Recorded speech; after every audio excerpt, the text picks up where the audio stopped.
Okey, berjumpa lagi kita. Okey, ini sekarang saya nak bincangkan soalan Kelantan, trial Kelantan biologi, soalan kertas 2, nombor 4 dan kalau boleh nombor 5 sekali lah dalam video ni. Okey, video-video saya sebelum ni ada nombor 1, nombor 2, nombor 3. Okey, soalan nombor 4. Rajah 4.1 menunjukkan satu sistem endokrin manusia, kelenjar pituitari merembeskan hormon R, S dan T ke organ sasaran masing-masing. Okey, kita tengok R, hormon R, dia daripada kelenjar pituitari. Hormon R dirembeskan. Tengok ada anak panah. Okey, lepas tu ada kelenjar thyroid. Hormon S daripada kelenjar pituitari. Tengok anak panah ni. Hormon S, dia akan pergi ke mana? Ke mana? Ke buah pinggang. Okey, nampak? Dia ke buah pinggang. Okey. Hormon T pula, hormon T daripada kelenjar pituitari, dia ke mana? Dia ke ovari. Okay? So, first kali kita kena analyse gambar rajah. Hormon R tadi, saya tak cakap pula. Hormon R dia attack kepada kelenjar thyroid. Okay, so 3 hormon yang ada, R, S dan juga T. Kalau ikut dia punya organ sasaran, kita boleh dapat tahu hormon tu nama apa. Okey. Daripada kelenjar pituitari, efek kepada kelenjar thyroid, namanya adalah hormon perangsang thyroid ataupun TSH, thyroid stimulating hormone. Okey. Kalau yang kedua, T dekat mana? Okey, T dia ke ovari. Okey. So, kalau ke ovari, ini adalah hormon perangsang folikel, FSH ataupun follicle stimulating hormone. Okey, yang kedua. Okey, nyatakan satu perbezaan di antara hormon R dan T. Okey, gambar rajah saya cikgu nak awak kalau jumpa gambar rajah ni terus tulis hormon apa dekat sini. R adalah hormon thyroid stimulating hormone TSH. Okay, S ni dia ni pergi dekat kidney. So kidney adalah ADH. Hormon T dia pergi kepada ovary. So, satu perbezaan di antara hormon R dan juga hormon T. Hormon R dihantar ke kelenjar thyroid, manakala hormon T dihantar ke ovary. Satu markah, satu perbezaan. Yang kedua, hormon R berfungsi untuk merangsang sintesis hormon thyroxine, manakala hormon T berfungsi untuk merangsang perkembangan folikel. Satu, dia dihantar ke mana? Organ yang berlainan. Dua, bezakan fungsi dia. So, awak dapatlah salah satu. So, markah dia satu je. Okey. Yang ketiga, mengapakah kelenjar pituitari dianggap sebagai kelenjar utama? Okey, jawapan ni standard. Hafal je. Okey, kelenjar pituitari dianggap sebagai kelenjar utama kerana merembeskan sebilangan hormon yang bertindak secara langsung ke atas organ sasaran. Okey, yang kedua, kelenjar pituitari merembeskan hormon yang mengawal rembesan hormon-hormon lain. Contohnya, TSH. TSH dia dikeluarkan oleh kelenjar pituitari. So, TSH fungsinya adalah untuk apa? Untuk merangsang kelenjar thyroid menghasilkan thyroxine. Jadi, ada arahan daripada orang atas. Contohnya lah, kalau dekat sekolah tu ada arahan daripada pengetua, cikgu-cikgu kau kena ngajar gitu. Lepas tu ada arahan balik, arahan lagi daripada cikgu pula kepada pelajar. Pelajar-pelajar kau kena belajar betul-betul. Macam tu lah. Okey. Sebab tu dia kata kelenjar pituitari dianggap sebagai kelenjar utama. Okey, seterusnya. Seorang lelaki menderita penyakit K yang disebabkan oleh kelenjar pituitari kurang merembeskan hormon S. Penyakit K, hormon S. Hormon S tadi apa benda? Sebab tu saya suruh tulis. Dia tulis, kita tengok kat sini dah ada. Saya tak tulis lah, malas aku nak tulis kat sini. Okey, hormon S. Okey, ADH. Okey, namakan penyakit K Penyakit K adalah diabetes insipidus. Okey. Ini bukan kencing manis biasa Diabetes kencing manis glukosa tinggi tu namanya diabetes mellitus.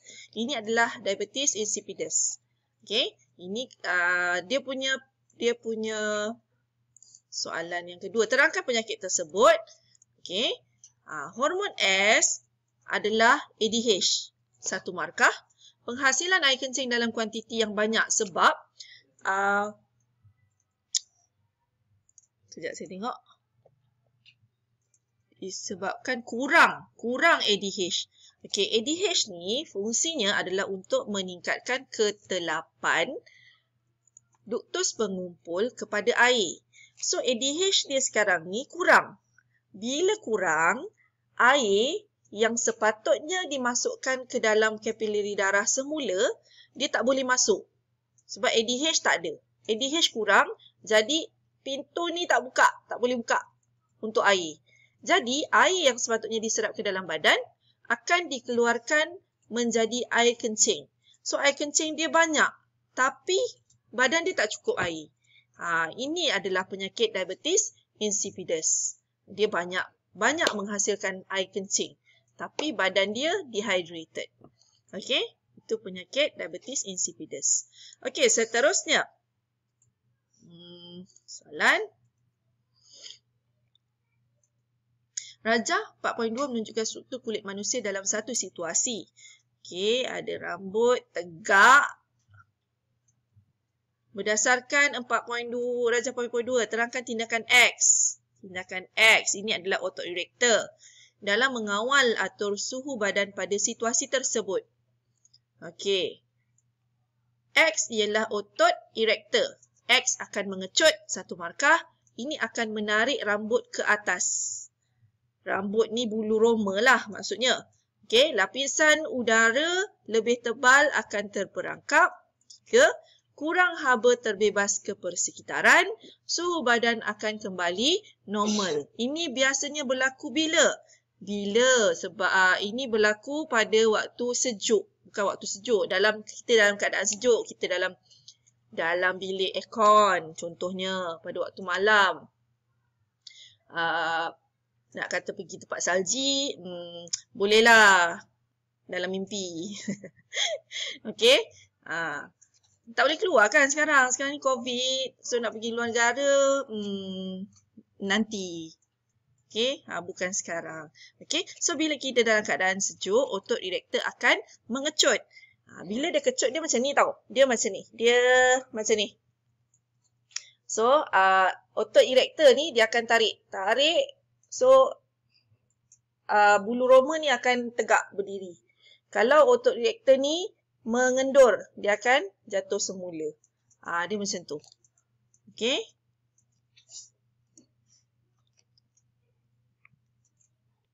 Okey, seterusnya kita pergi kepada soalan E. Terangkan kepentingan kulit selain daripada mengawal atur suhu badan.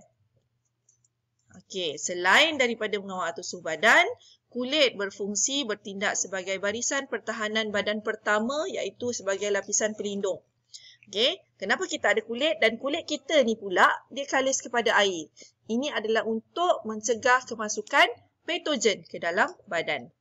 Sebab tu kita kena pakai mask sentiasa. Kerana apa? Kulit tak ada masalah.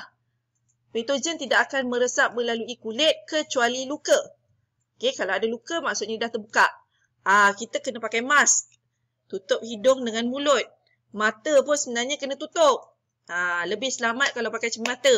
Satu kalau tu dekat hospital dia pakai lagi face shield. Okey, tutup mata. Okey, ini akan mencegah jangkitan penyakit sebagai organ perkumuhan dan ini akan menyingkirkan urea toksin melalui peluh. Okey, kita sambung kepada soalan 5. Rajah 5.1 menunjukkan karyotip seorang individu.